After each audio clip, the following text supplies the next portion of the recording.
इस शो में हम अक्सर उन मुद्दों को सामने लेकर आते हैं, जो कि सतत विकास लक्ष्यों से जुड़े हुए हैं। भारत देश को कुछ लक्ष्य मिले हुए हैं, 2030 तक उनको हासिल करने हैं, जिनमें 3 प्रमुख लक्ष्य हैं, शून्य गरीबी, शून्य भुखमरी और अच्छी शिक्षा व्यवस्था। तो हमारे साथ अलग-अलग चेहरे जुड़ते रहते हैं और आज हमारे साथ जो शख्स मौजूद हैं, वो उत्तर प्रदेश से हैं, समाजवादी पार्टी के राष्ट्रीय सचिव और पूर्व विधायक आर.ए. उस्मानी जी। सर बहुत-बहुत स्वागत है आपका हमारे इस खास कार्यक्रम में। धन्यवाद। सबसे पहले मेरा आपसे ये सवाल है सर कि जिस तरीके से लक्ष्यों की हम बात कर रहे हैं, शून्य गरीबी हमारा एक लक्ष्य है, 2030 तक हासिल करना है। क्या लगता है आपको? भारत देश 2030 तक शून्य गरीबी का लक्ष्य प्राप्त कर पाएगा? नहीं कर पाएगा। क्यों? क्या रीजन है? रीजन ये है कि बेरोजगारी बड़े पैमाने पर है। मुल्क में जो है बेरोजगारी बढ़ती जा रही है और जो पढ़े लिखे बेरोजगार हैं उनकी संख्या लगातार बढ़ती जा रही है। उनकी बेरोजगारी दूर करने के लिए सरकार के पास ठोस उपाय नहीं है। और जो जातीय वैमनस्यता है जी, वो बड़े पैमाने पे बढ़ रही है। लगातार लोग बेरोजगार हो रहे हैं, उनके व्यवसाय को चोट पहुंचाई जा रही है। इसलिए जो है 2030 में गरीबी दूर करना 100% लक्ष्य हासिल नहीं कर पाएगी गवर्नमेंट। बिल्कुल। चलिए अगर मैं समाजवादी पार्टी की बात करूँ तो समाजवादी पार्टी का क्या लक्ष्य है? अगर शून्य गरीबी की अगर मैं बात करूँ, तो अगर समाजवादी पार्टी को मौका दिया जाए कि आप शून्य गरीबी की तरफ काम करिए और 2030 तक गरीबी मुक्त भारत अगर करने का मौका मिले तो क्या हो पाएगा ये? जी, बिल्कुल हो जाएगा। अगर समाजवादी पार्टी 24 में देश की सरकार उसके हाथ में दे दी गई होती हुँ, ही, तो हुँ। गरीबी दूर हो जाती। जो कैसे? हमारे महागठबंधन के 2 लक्ष्य थे, हुँ, जो 2 मेन थे, वो पहला लक्ष्य ये था कि जो सरकारी नौकरियों का प्राइवेटाइजेशन किया जा रहा है, हुँ, हुँ, जो सरकारी निकाय हैं, जो सरकारी संस्थाएं हैं, उनको बेचा जा रहा है, जी, उसको बेचना बंद कर दिया जाता। हुँ, और सरकारी नौकरियों की जो वादा किया था गवर्नमेंट ने कि हम जी, साल में 2 करोड़ पढ़े लिखे लोगों को सरकारी नौकरी देंगे, हुँ, तो हम साल में 2 करोड़ लोगों को सरकारी नौकरी देने का काम करते और जो जी, बेरोजगारी जो है हमारी ये घटती और हुँ, लोग रोजी रोटी से लगते, हुँ। तो गरीबी दूर होती। 2 करोड़ और लोगों को कैसे दूसरा, रोज़गार देते सर? क्या ऐसा करते? देखिए देखिए हमारे लक्ष्य जो थे वो बिल्कुल साफ सुथरे थे। जो हमारा हुँ, जो चुनाव घोषणा पत्र था, जो मैनिफेस्टो था, उसमें साफ साफ था कि हम इस हुँ, देश के सारे किसानों का कर्जा माफ कर देंगे। हुँ, आज किसान जो है उसके पास पैसा नहीं है। हुँ, किसानों के ऊपर फर्जी मुकदमे लगाए जा रहे हैं, हुँ, बिजली चोरी के मुकदमे लगाए जा रहे हैं, हुँ, कर्जे के मुकदमे लगाए जा रहे हैं। और इस हुँ, देश का जो हमारे देश का जो 80% किसान है, जी, उसकी रोजी रोटी को संकट पैदा हो गया है। हुँ, और जितना हमारी भारत सरकार ने अडानी का और अंबानी का कर्जा माफ किया है, जी, उससे कम पैसे में, उससे कम रुपयों में हमारे देश के सारे किसानों का कर्जा माफ हो हुँ, जाता। और हमारा सर जो दूसरा लक्ष्य था, आप सुन लीजिए, मेरी पूरी बात आ जाने दीजिए। हुँ, जो हमारा दूसरा लक्ष्य ये था कि जी, हम जिस तरीके से जो मनुष्य आदमी हैं जो काम करते हैं, वर्किंग करते हैं, उसी जी, तरीके से हमारे घर की जो विवाहिता औरतें हैं, जो घर में औरतें हैं जो पढ़ी लिखी और वो जी, घर का काम कर रही हैं, उनको हुँ, भी कुछ मानदेय मिलना चाहिए। उनके हुँ, लिए हमारी महागठबंधन की सरकार ने व्यवस्था की थी, महागठबंधन ने जी, व्यवस्था की थी कि हम उनको 1 लाख रुपए साल में हुँ, उनके खाते में देंगे। 8,000 रुपए महीने, 12 8 96,000 रुपए। तो जी, हमारी जो आधी आबादी है इस देश की, आधी आबादी क्या 60% जो आबादी, आज जो रेशियो है आदमियों और औरतों का, वो आदमियों का रेशियो घटता जा रहा है, आदमियों का रेशियो बढ़ता जा रहा है, औरतों का रेशियो घटता जा रहा है। तो आधी आबादी को हम रोजी रोटी से जोड़ने का काम करते। उनको जो हम 1 लाख रुपए साल में देते, उससे वो घर का काम भी करती और उस पैसे से वो रोजगार करती, धंधा करती, जिससे गरीबी दूर होती। पहली चीज ये थी। दूसरी चीज ये थी कि इस देश के जितने हमारे नौजवान जो पढ़े लिखे बेरोजगार हैं, उनको भी हम 8,000 रुपए महीना यानी 1 लाख रुपए साल में उनके अकाउंट में देने का काम करते। तो वो लोग उस पैसे से अपना रोजगार करते और हमारी जब बेरोजगारी दूर होती तो हमारे देश की गरीबी खत्म होती। लेकिन हम अडानी और अंबानी का कर्जा माफ करके देश को गरीबी में ढकेल रहे हैं। हम स्वयं सर, लोगों का कहना है कि समाजवादी पार्टी को पहले भी मौके मिले थे, तो पहले क्यों नहीं ये सारी चीजें लागू हो गई? समाजवादी पार्टी को देश में मौका नहीं मिला था। हाँ, देश में नहीं, राज्य समाजवादी पार्टी को उत्तर प्रदेश में मौका मिला था और समाजवादी पार्टी ने उत्तर प्रदेश में ये स्कीम लागू की थी कि जो हमारे शिक्षित बेरोजगार हैं उनको हमने बेरोजगारी भत्ता दिया, उनके सीधे अकाउंट में पैसा देने का काम किया। हमने एक काम और किया, हमने बेरोजगारी दूर करने का एक काम और किया कि जो हमारे यहाँ के बच्चे जो इंटरमीडिएट पास करेंगे, ये में एडमिशन लेंगे, बीएससी में एडमिशन लेंगे, बीकॉम में एडमिशन लेंगे, इंजीनियरिंग में एडमिशन लेंगे, उन सारे बच्चों को हम लैपटॉप देने का काम करेंगे और हमने बिना जाति भेदभाव के सारे बच्चों को लैपटॉप फ्री में बांटने का काम किया। तो जो बच्चे पढ़ लिख करके आगे बढ़ गए, इंजीनियर बन गए। मेरा इसलिए एक सवाल है कि आपने इतना काम किया, इतना अच्छे अच्छे आपने काम बताए, तो फिर जनता ने आपको क्यों नहीं चुना दोबारा? नहीं, जनता ने हमको ही चुना है। जनता ने हमको ही चुना है और इस बार भी जनता ने हमको ही चुना है। लेकिन क्योंकि यहाँ की व्यवस्थाएं ऐसी हैं, आप समझिए बात। महाराष्ट्र में लगातार कई पोलिंग स्टेशन पे आंदोलन और प्रदर्शन चल रहे हैं और वो लोग निर्वाचन आयोग भी गए हैं और सुप्रीम कोर्ट भी गए हैं। लेकिन उनका कहना यह है कि जब हमारे पोलिंग बूथ के ऊपर, पूरे पोलिंग स्टेशन के ऊपर हमने बीजेपी को या उसके गठबंधन को वोट नहीं दिया तो उनका 90% वोट कैसे निकला है? तो उसके ऊपर ना तो सुप्रीम कोर्ट डिसीजन ले रही है और ना चुनाव आयोग डिसीजन दे रहा है। और वो ये कह रहे हैं, सरकार का ही पक्ष रख रहे हैं, क्योंकि सरकार की जितनी भी संस्थाएं हैं गवर्नमेंट की, उन संस्थाओं पे इनके सहयोगी संगठनों के लोग जो हैं वो उन पे काबिज हो गए हैं और वो इस सरकार के खिलाफ कोई भी जजमेंट देना नहीं चाहते हैं। यानी कि वोटिंग में यहाँ पर दिक्कत हो रही है? बिल्कुल दिक्कत है, बिल्कुल दिक्कत है। अगर दिक्कत नहीं है तो आंदोलन प्रदर्शन आज महाराष्ट्र में क्यों हो रहे हैं? भाई आप बताइए ना कि अगर हम वोटिंग से जीते हैं तो उन मतदान केंद्रों पे आंदोलन प्रदर्शन क्यों हो रहा है जिन मतदान केंद्रों पर भाई जनता ने वोट ही नहीं दिया और आपका वोट 80% निकल रहा है? क्यों निकल रहा है आप बताइए। भाई बैलेट पेपर से चुनाव कराने में क्या प्रॉब्लम है आपको? आप बैलेट पेपर से चुनाव करा लीजिए। बिल्कुल ठीक है। सर, एक सवाल मेरे मन में आ रहा है। आपने अभी एक सवाल के जवाब में कहा था कि आप मुफ्त में राशन देते, रोजी रोटी का जो संकट अभी आ रहा है देश में उसको लेकर काम करते, और मुफ्त में 8,000 रुपए महिलाओं के खाते में देने की बात आपने की थी, युवाओं के खाते में देने की भी बात आपने की थी। तो मेरे मन में उठ रहा है कि रोजी रोटी के लिए मुफ्त में राशन तो मौजूदा सरकार भी दे रही है, ठीक है। इसके अलावा अगर खाते में देखिए हमारा नहीं, आप सुनिए तो हमारा जवाब आ जाने दीजिए। आप एक एक क्वेश्चन करिए, एक साथ 4 क्वेश्चन करोगे तो हम जवाब नहीं दे पाएंगे ना। जी आपने बोलिए आप कह रही हैं कि ये सरकार जो है मुफ्त में राशन दे रही है। हाँ। ये मुफ्त में राशन किसको दे रही है? ये मुफ्त में राशन उन लोगों को दे रही है जो पढ़े लिखे लोग नहीं है, जो मजदूरी करते हैं, मजदूरी पेशा करने वाले लोग हैं। इस देश में मध्यम वर्ग के लिए कोई योजना है? जो मीडियम क्लास के लोग हैं, जिसमें आप आती हैं और हम भी उसी मीडियम क्लास में आते हैं और ये जो सामने बैठे हैं ये भी मीडियम क्लास में आते हैं, इनके लिए कोई योजना नहीं है।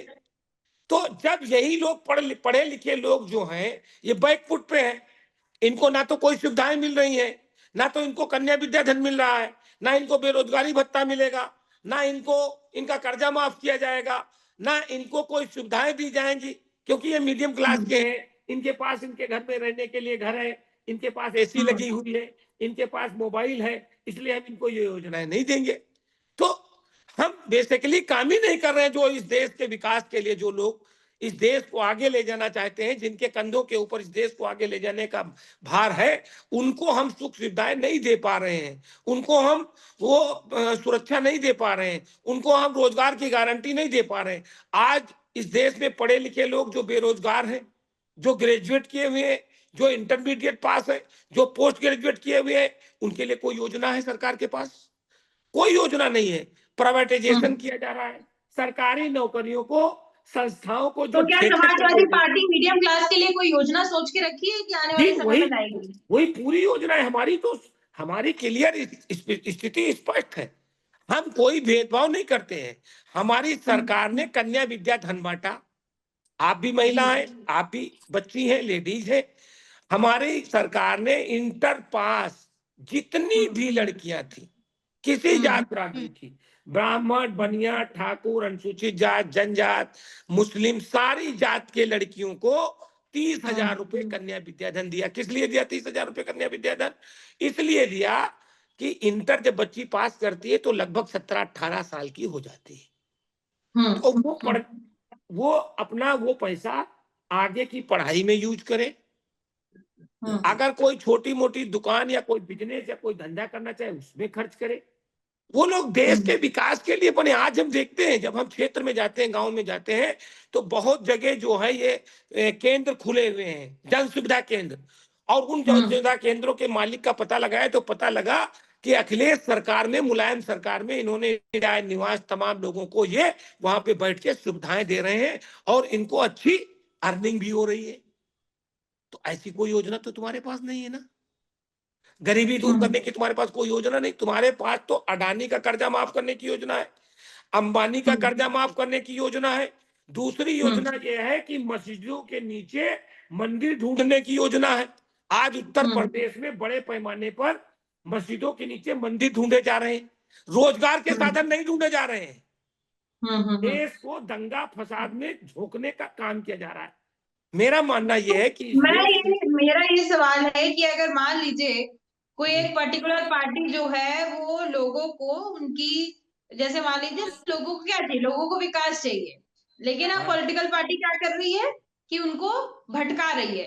तो जो ऑपोजिशन पे बैठी हुई पार्टी है, ठीक है, तो वो ऑपोजिशन पार्टी जो है वो एक्टिव क्यों नहीं होती है?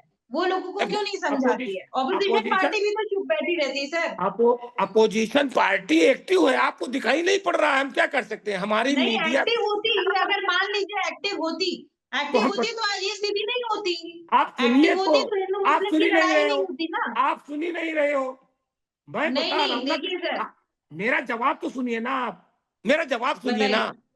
जब हमारा अपोजिशन एक्टिव हुआ, हमारे आजम खान साहब जो रामपुर से सांसद हुए थे, पार्लियामेंट में जीत के गए और उन्होंने पार्लियामेंट में राजा के खिलाफ बोल दिया। और जब खिलाफ बोले तो उनके साथ क्या सुलूक किया? उनको आज जेल में डाल दिया गया। उन्होंने गलती क्या की थी कि एक उन्होंने रामपुर में बहुत बड़ी यूनिवर्सिटी बनाई जिसमें कानून की डिग्री दी जा रही है, मेडिकल की डिग्री दी जा रही है, एमबीबीएस की डिग्री दी जा रही है, ग्रेजुएशन की डिग्री दी जा रही है, इंजीनियरिंग की डिग्री दी जा रही है। उसने एक अच्छा काम किया था, उसको जेल में डाल दिया। इसलिए डाल दिया कि वो अपोज कर रहा था हमारी सरकार को। दूसरा, अभी देखिए जीत के गया member of parliament Ziaur Rahman Barq, Sambhal से, उसके खिलाफ मुकदमे पे मुकदमे लिखे जा रहे हैं। उसके खिलाफ बिजली चोरी का मुकदमा लिखा जा रहा है। उसको 1,90,00,000 रुपए रिकवरी की नोटिस दी जा रही है। उसके वहां जो है 400 लोगों को दंगों में फंसाया जा रहा है। उसके क्षेत्र में लगातार जुल्म और ज्यादती हो रही है। आप बताइए, विपक्ष कह रहा है कि हम वहां मौके पे जाएंगे, जांच करेंगे, तो राहुल गांधी को गाजियाबाद में गिरफ्तार कर लिया जा रहा है। अखिलेश यादव को अरे सुनिए, अखिलेश यादव को उनके घर में नजरबंद कर दिया जाता है। जो समाजवादी पार्टी, अखिलेश यादव देखिए इतने कमजोर तो नहीं है अखिलेश यादव कि उनको ऐसे कर दिया जाएगा। राहुल गांधी इतने कमजोर तो है नहीं। बिल्कुल आप नहीं है, देश अरे की क्यों जनता नहीं को पता है। भाई, आपके देखिए, मैं पास मौजूदा आपके सरकार से बिल्कुल नाराज हूँ। सुनिए, अगर आप मौजूदा सरकार की बात करें, रूलिंग पार्टी, तो कुछ भी ऐसा काम होता नजर नहीं आ रहा है, साफ दिख रहा है, ठीक है। लेकिन यहाँ पर विपक्ष जो है वो भी कुछ काम करता नजर नहीं आ क्यों रहा नहीं है। कर रहा अगर है हम राहुल कायदे से गांधी? देखें तो नहीं, नहीं, राहुल गांधी, विपक्ष अगर काम करता, अगर विपक्ष राहुल काम करता तो भारत देश की ये सुन स्थिति रहा हूं नहीं ना, होती। विपक्ष को राहुल हमेशा गांधी मजबूत होना चाहिए, कोई भी परिस्थिति आ जाए मजबूत होना चाहिए। लेकिन सामने रूलिंग पार्टी से विपक्ष यहाँ पर डरता हुआ दिख रहा है। नहीं, अगर बिल्कुल डर विपक्ष रहा है। डरेगा, विपक्ष कहीं नहीं डर रहा है, राहुल गांधी विपक्ष अपोज के कर रहे। द्वारा ही बोले गए शब्द है अरे सर। बहुत से सुनिए लोगों ने ना, बोला है कि अरे रूलिंग सुनिए पार्टी ना, हमको डरा रही है। सुनिए ना, राहुल गांधी हाँ, विपक्ष में बताइए। थे तो उन्होंने हम्म खाली एक बयान दे दिया तो हम्म उनकी सदस्यता रद्द कर दी गई।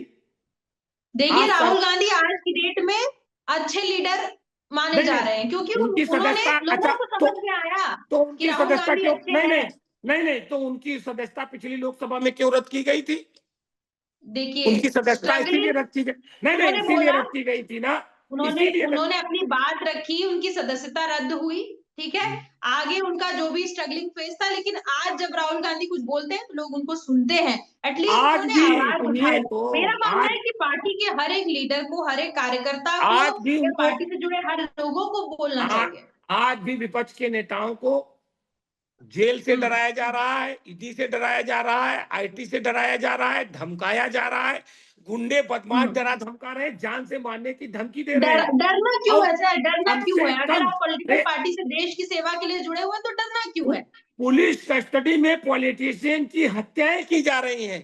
आप बताइए बिल्कुल ना, सही बोल रहे हैं आप, किसको बिल्कुल मौत सही से, बोल रहे हैं। किसको मौत से लेकिन डर नहीं अगर है? हम लेकिन अगर किसको हम ये मौत से दिखा डर नहीं देंगे, है? अगर हम किसको ये मौत दिखा से डर देंगे नहीं कि है? हम डर रहे हैं, तो फिर डराने का नहीं, काम तो किया जाएगा।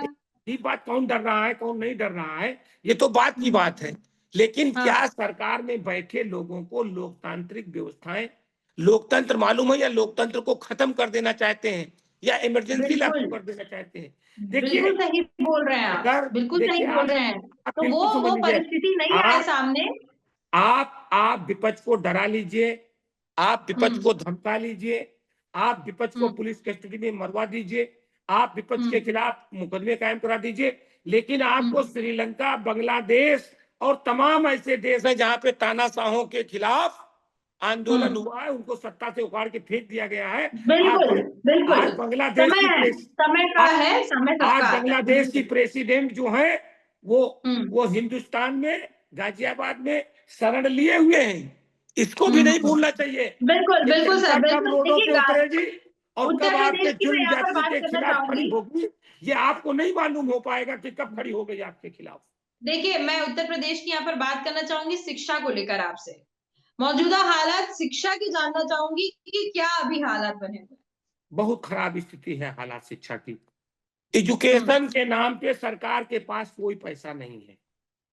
अब आप अच्छा। बताइए कि इस देश में हम्म चिकित्सा सुविधाओं की आवश्यकता है, हम्म एमबीबीएस, बीयूएमएस, बीएमएस हम्म डॉक्टरों की भारी जरूरत है। हमारे मोदी जी कहते हैं, हम्म। माननीय प्रधानमंत्री जी कहते हैं कि सबका साथ सबका विकास जी। और शिक्षा को हम सस्ती हम्म करेंगे।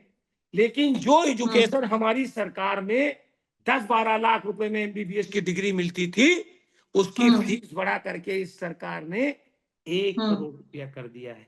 क्या किसी गरीब का बच्चा और बेटी और बेटा उसका डॉक्टर बन पाएगा? आज जो प्राइवेट यूनिवर्सिटी है, जो समाजवादी पार्टी अगर आती है देश में तो क्या शिक्षा मुफ्त हो जाएगी? समान कर देगी शिक्षा, सबके बराबर शिक्षा करेगी, सबके साथ, सबका वादों साथ, पर तो सबका जनता को विकास। भरोसा ही वो नहीं है। तो वो तो वादों पर करके तो दिखा। जनता को भरोसा ही नहीं है। नहीं, क्यों नहीं भरोसा है? जनता को भरोसा नहीं हो तो जनता वोट क्यों देती? नहीं, अब आज देखिए ना, वोट आने वाले समय में देखिएगा कि वोटिंग जी, परसेंटेज कम। आप तो बोल रहे हैं ना कि वोट, इधर वोट पे धांधली होती है, तो अब जनता को कैसे भरोसा होगा? वोट मान लीजिए मैंने समाजवादी नहीं, पार्टी को दिया और बीजेपी की तरफ चला गया, तो मैंने तो तो समाजवादी ये पार्टी को तो दिया था। ये तो सरकार में बैठे लोगों को सोचना चाहिए ना कि बिल्कुल, बिल्कुल सोचना इस चाहिए, मैं मुल्क वही को बोल रही हूँ इस आपसे। मुल्क को जो आजादी मिली थी, उस हम्म आजादी को बचाए रखना या उस आजादी को खो देना है। ये हम्म। लोकतांत्रिक बिल्कुल। देश है। लोकतांत्रिक देश में विपक्ष की जो अच्छे सुझाव हैं उनको मानना चाहिए। मेरा सरकार को सुझाव है कि वो साफ सुथरी सामने आए और सीधे कैबिनेट की बैठक बुला करके पूरे देश के किसानों का कर्जा माफ कर देना चाहिए। पूरे देश के लोगों के ऊपर, गरीबों के ऊपर, मध्यम वर्ग के लोगों के ऊपर जो भी बकाया है सारे के सारे बकाया खत्म कर देना चाहिए। और जो ये पूंजीपतियों को लाभ पहुंचाया जा रहा है, प्राइवेटाइजेशन किया जा रहा है, प्राइवेटाइजेशन किया जा रहा है, बिल्कुल। तो रेल ये बेचा जा सारे रहा है, सवाल तेल जो है बेचा वो जा रहा है, जेल पार्लियामेंट बेचा में जा रहा है, और अलग सरकार अलग से तरीके से जनता के सामने आने चाहिए, तब जाके जनता भी जानेगी। देखिए विपक्ष वो जब तो आ सामने गया, से अच्छे से बोलेगा। पार्लियामेंट में आ गया। पार्लियामेंट में हम पार्लियामेंट का हाल बता रहे हैं कि आज जो एमबीबीएस की फीस 1 करोड़ रुपए है, इसके लिए मैंने अपने वहां के सांसद जो समाजवादी पार्टी के जीत के गए हैं, उत्कर्ष वर्मा जी और माननीय श्री आनंद भदौरिया जी धौरारा से जीत गए हैं। 2 पार्लियामेंट सीटें लखीमपुर में, दोनों सीटों पे समाजवादी पार्टी के जीते हैं। और दोनों ने पार्लियामेंट में ये क्वेश्चन लगाया लोकसभा में कि एमबीबीएस की फीस 90 लाख रुपए, 1 करोड़ रुपए क्यों? लेकिन सरकार ने जवाब नहीं दिया, गोल मटोल जवाब नहीं दिया। हाँ, गोल मटोल जवाब दे लेकिन दिया। अपने मुद्दे पर डटे रहना चाहिए, अपने तो मुद्दे पर डटे तो डटे है, रहना। डटे तो बिल्कुल है, बिल्कुल। डटे तो देखिए, है। क्योंकि अगर पार्टियां सामाजिक हित के लिए होती हैं, लोगों के हित के लिए होती हैं, तो लोगों के हित की बात अगर आपने की है तो बहुत अच्छी बात है। मैं तो पहले से आपको बधाई दे रही हूँ कि वो तो हो ही आने रही वाले है। समय में आपकी पार्टी को राष्ट्रीय स्तर पर अपना मौका मिले और आप आगे बढ़े, आपकी पार्टी आगे बढ़े, लोग देश को आगे बढ़ाएं। आप एक आखिरी सवाल इसी से जुड़ा हुआ है कि मैं ये जानना चाहती हूँ कि अगर मान लीजिए समाजवादी पार्टी को राष्ट्रीय स्तर पर मौका मिला, प्रधानमंत्री बने अखिलेश यादव जी, तो क्या ऐसा बदलाव भारत देश में आप लाना चाहेंगे जो अभी तक किसी पार्टी ने नहीं किया? बिल्कुल लाएंगे बदलाव। पूरा क्या इस देश बदलाव? से इस देश से गरीबी दूर करेंगे, इस देश से भूखमरी दूर करेंगे, इस देश से जाति वैमनस्यता, सांप्रदायिक सद्भाव जो कायम करेंगे, जो सांप्रदायिक सद्भाव बिगड़ा हुआ है, और इस देश को विकास के रास्ते पे ले जाएंगे, जैसे उत्तर प्रदेश को विकास के रास्ते पे ले गए थे। आज जो लखनऊ में मेट्रो चल रही है, जो लखनऊ से आगरा एक्सप्रेसवे जा रहा है, जो दिल्ली 5 घंटे में हम लोग पहुंच जा रहे हैं, ये सारी की सारी देन अखिलेश यादव जी की है। एक आना स्टेडियम बना दिया लखनऊ में, जो इंटरनेशनल खेल हो रहे हैं। आपके जो है मतलब इतने विकास के काम कर दिए, जितने बिजली के पावर हाउस बनाए समाजवादी पार्टी की सरकार में बने। मतलब अगर आज जो आपको बिजली की राष्ट्रीय स्तर समस्या थी, पर मिल जाए अगर मौका, तो आप देश से गरीबी दूर कर सकते हैं पूरी तरीके से, इसमें कोई दो राय नहीं। चलिए चलिए, मैं तो चाहती हूँ कि ऐसी पार्टी सामने आए, ऐसे लोग सामने आए जो देश से गरीबी खत्म कर सके। बहुत सी आपने बातें बताई, बहुत जोशीला मिजाज आपका दिखा कि आप समाजवादी पार्टी से हैं, और समाजवादी पार्टी अगर इतना अच्छा देश के लिए सोच रही है तो पहले से मैं बधाई देती हूँ। मैं चाहती हूँ आपकी पार्टी आए और देश की स्थिति को यहाँ पर सुधारती हुई नजर आए। बहुत बहुत धन्यवाद सर, क्योंकि समय की सीमा है तो मैं ये वार्तालाप यहीं पे समाप्त करना चाहूंगी। बहुत बहुत धन्यवाद। धन्यवाद हमारे साथ नमस्कार। जुड़ने के लिए। नमस्कार। धन्यवाद सर।